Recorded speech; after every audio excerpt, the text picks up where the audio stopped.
កពោពេញដោយការឈឺចាប់សល់អកាំងខ្លាំងទេមុនពេលស្នេហ៍ស្លាប់គួរប្រាំហេតុផលមួយម៉ាត់អើយយល់ក្នុងចិត្តបងមានតែអូនមិនដេញត្រូវសូនស្នេហ៍អូនប្រែคล้ายជារហែដូចកែវដែលប្រេងស្រាំងាយណាស់ត្រូវបា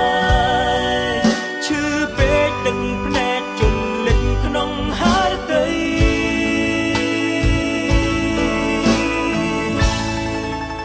តែប្រឹងខទុំទឹកភ្នែកមិនយំស្រែកមកស្រីព្រោះខ្មាស់ថ្លៃខ្មាំស្រីដែលបងអោបក្បែរទ្រូងរាល់ថ្ងៃអបអូនយ៉ាងណាស់ពេលនេះព្រោះមិនអាចខ្វងថ្លៃតែចិនស្រីចរណៃប្រែប្រួលផ្សេង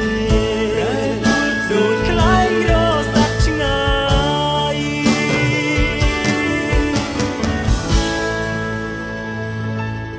ទឹកភ្នែកចាប់ផ្ដើមហូរស្រង់ប្រែប្រួលអងចិត្តស្មងត្រូវចង់ដោយគិងស្នាមរបងថ្ងៃនេះដងហើយរកចាំទឹកភ្នែកប្រែប្រួលឲ្យស្លាំងពេញ